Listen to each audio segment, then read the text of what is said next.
या देवी सर्वभूतेषु शक्तिरूपेण संस्थिता नमस्तस्यै नमस्तस्यै नमस्तस्यै नमो नमः। स्वागत है।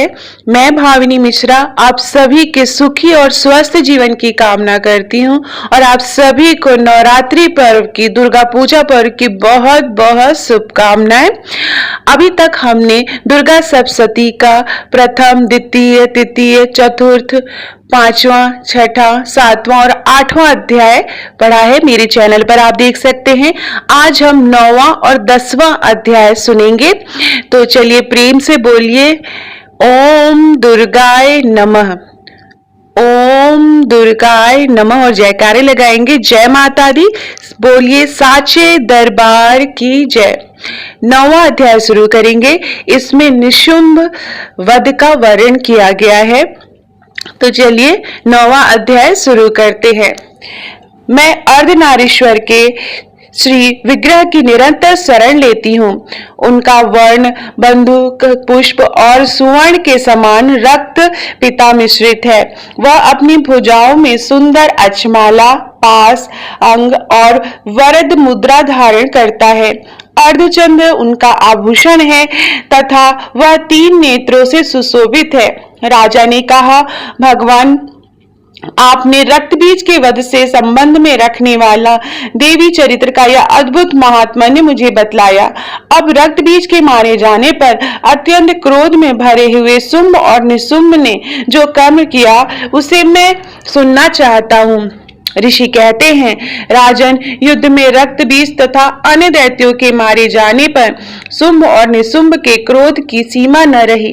अपनी विशाल सेना इस प्रकार मारी जाती देख निशुंभ अमर्ष से भरकर देवी की ओर दौड़ा। उसके साथ असुरों की प्रधान सेना थी।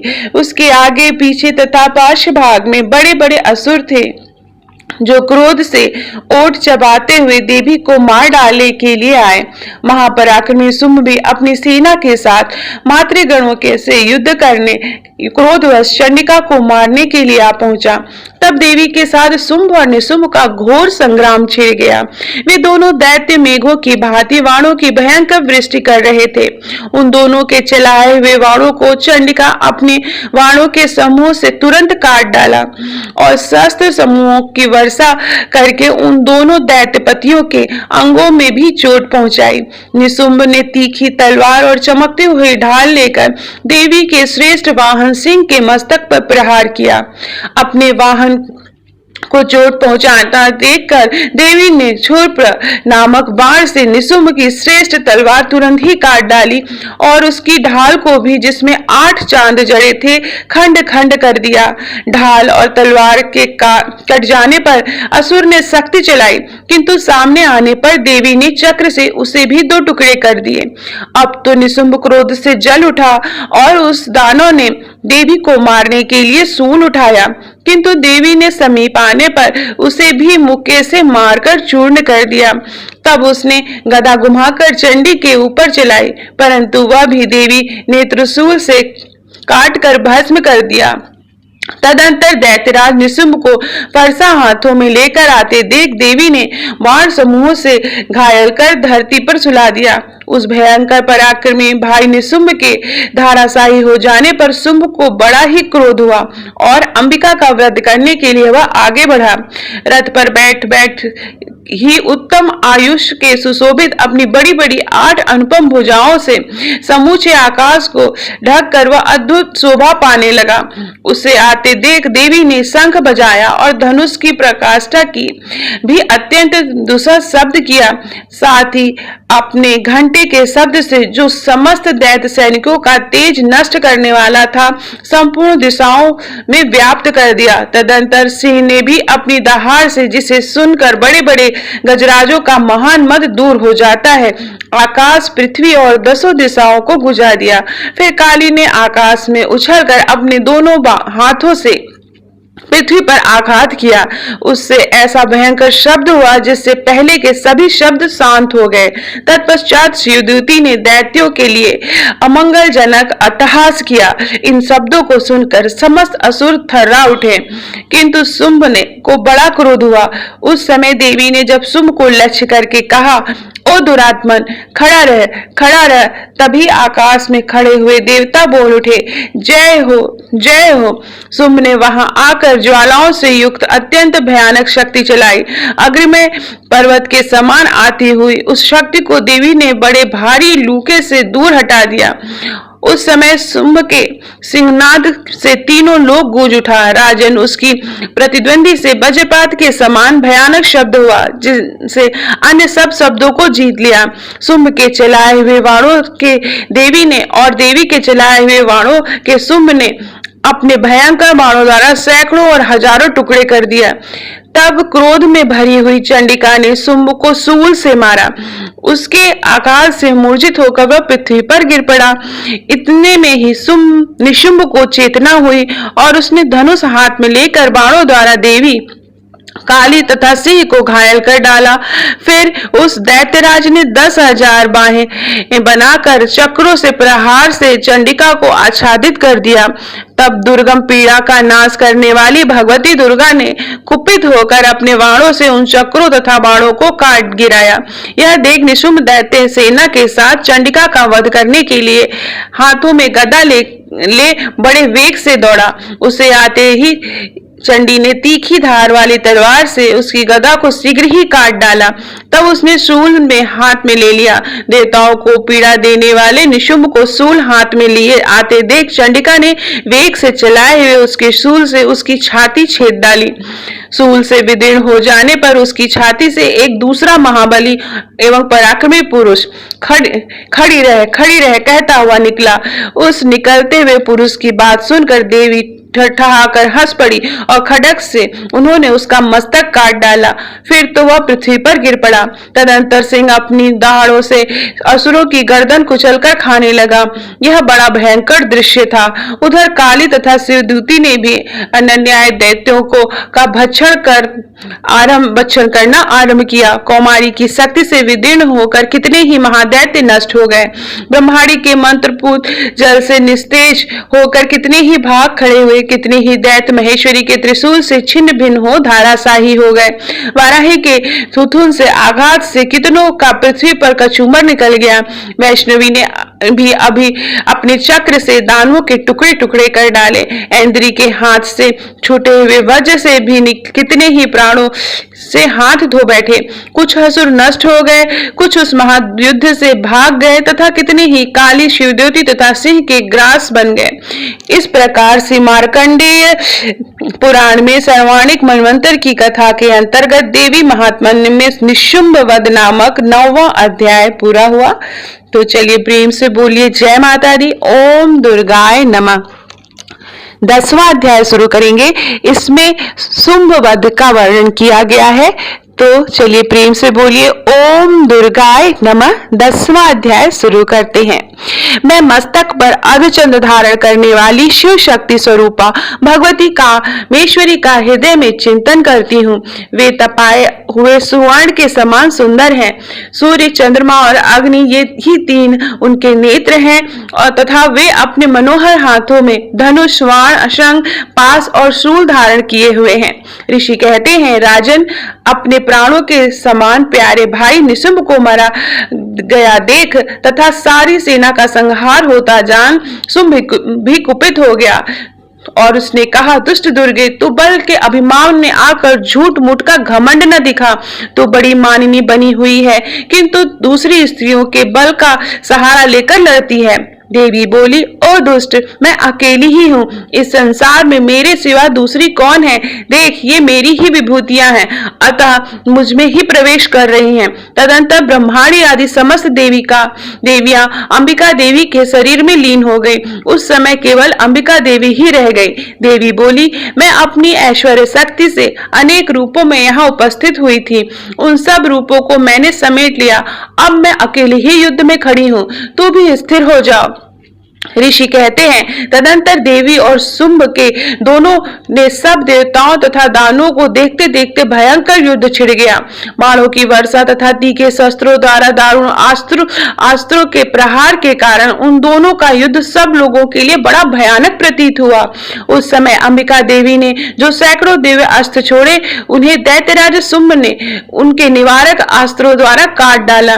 इसी प्रकार शुंभ ने भी जो दिव्य अस्त्र चलाए, उन्हें परमेश्वरी ने भयंकर हुंकार, शब्द उच्चारण आदि द्वारा खिलवाड़ में ही नष्ट कर डाला। तब उस असुर ने सैकड़ों वारों से देवी को आच्छादित कर दिया। यह देख क्रोध से भरी हुई उन देवी ने भी बाण मारकर उसका धनुष काट डाला। धनुष कट जाने पर भी दैत्यराज ने शक्ति हाथ में ली, किंतु देवी ने चक्र से उसके हाथ की शक्ति भी काट गिराई। तत्पश्चात दैत्यों के स्वामी शुंभ ने 100 चांद वाली चमकते हुए ढाल और तलवार हाथ में ले उस समय देवी पर धावा किया। उसके आते ही चंडिका ने अपने धनुष से छोड़े हुए तीखे वाणों द्वारा उसकी सूर्य किरणों के समान उज्जवल ढाल और तलवार को तुरंत काट दिया। फिर उस दैत्य के घोड़े और सारथी मारे गए। धनुष तो पहले ही कट चुका था। अब उसने अंबिका को मारने के लिए उद्यत होकर भयंकर मुदगर हाथ में लिया।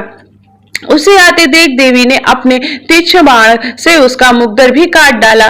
तिस पर भी वह असुर मुक्का तान कर बड़े वेग से देवी की ओर झपटा। उस दैत्यराज ने देवी की छाती में मुक्का मारा। तब उन देवी ने भी उसकी छाती में एक चांटा जड़ दिया।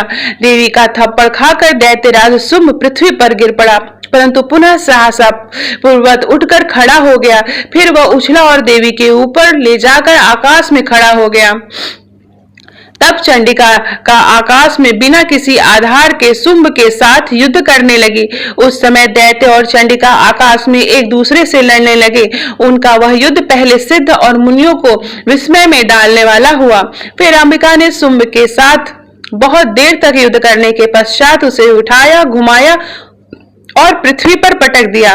पटके जाने पर पृथ्वी पर आने के बाद वह दुष्ट आत्मा दैत्य पुनः चंडिका का वध करने के लिए उसकी ओर बड़े वेग से दौड़ा। तब समस्त दैत्यों के राजा शुंभ को अपनी ओर आते देख देवी ने त्रिशूल से उसकी छाती छेद कर उसे पृथ्वी पर गिरा दिया। देवी के शूल की धार से घायल होने पर उसके प्राण पखेरु उड़ गए और वह समुद्रों, द्वीपों और पर्वतों सहित समूची पृथ्वी को कपाता हुआ भूमि पर गिर पड़ा। तदंतर उस दुरात्मा के मारे जाने पर संपूर्ण जगत प्रसन्न और पूर्ण स्वस्थ हो गया तथा आकाश स्वच्छ दिखाई देने लगा। पहले जो उत्पात सूचक मेघ और उल्कापात होते थे, वे सब शांत हो गए तथा उस दैत्य के मारे जाने पर नदियां भी ठीक मार्ग से बहने लगी। उस समय शुंभ की मृत्यु के बाद संपूर्ण देवताओं का हृदय हर्ष से भर गया और गंधर्व गण मधुर गीत गाने लगे। दूसरे गंधर्व बाजे बजाने लगे और अप्सराएं नाचने लगी। वायु बहने लगी, सूर्य की प्रभा उत्तम हो गई। अग्निशाला की बुझी हुई आग अपने आप प्रज्वलित हो उठी तथा संपूर्ण दिशाओं के भयंकर शब्द शांत हो गए। इस प्रकार श्री मार्कंडेय पुराण में सर्वाणिक मनवंतर की कथा के अंतर्गत देवी महात्म्य के शुंभ वध नामक 10वां अध्याय पूरा हुआ। अब हम सुनेंगे दुर्गा चालीसा। तो दुर्गा चालीसा शुरू करते हैं। चलिए प्रेम से बोलिए जय माता दी। श्री दुर्गा चालीसा। नमो नमो दुर्गे सुखकर्णी, नमो नमो दुर्गे दुखहरिणी। निरंकार है ज्योति तुम्हारी, तिह लोक फैली उजियारी। सचिलला मुख महाविशाला, नेत्र लाल भुक्टे विकराला।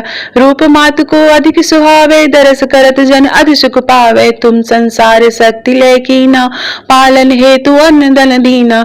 अन्नपूर्णा हुई जगपाला, तुम्ही आदरी सुंदरी बाला। प्रलय काल सब नासन हारी, तुम गौरी शिव शंकर प्यारी।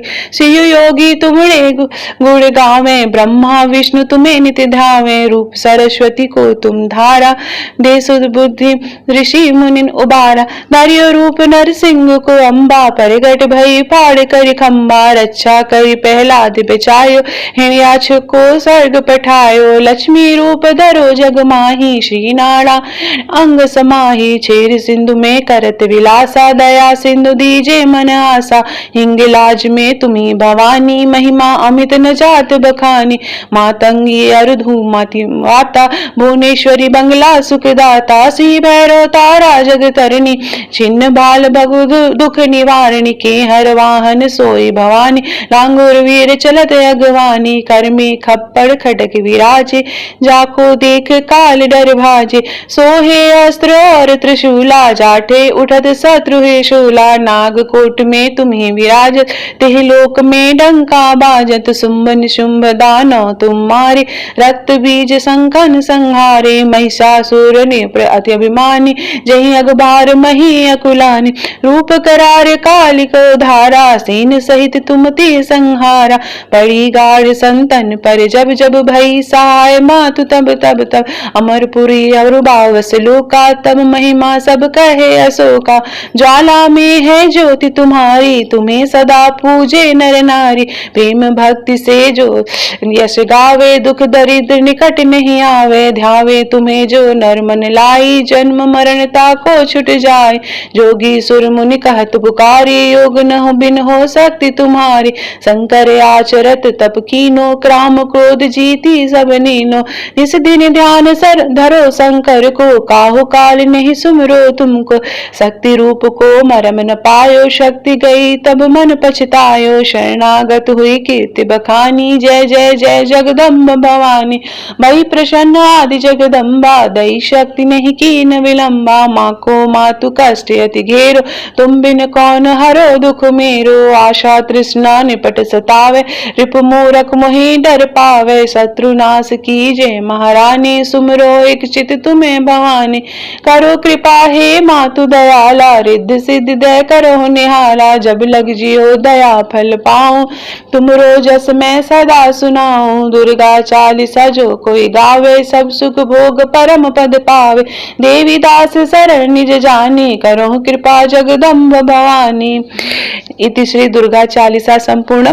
तो ये दुर्गा चालीसा थी। प्रेम से बोलिए जय माता दी। तो ये था संपूर्ण वीडियो। इसके आगे का जो पार्ट है दुर्गा सप्तशती का, मैं अगले वीडियो में शेयर करूंगी। आप सभी को नवरात्रि पर्व की बहुत बहुत शुभकामनाएं।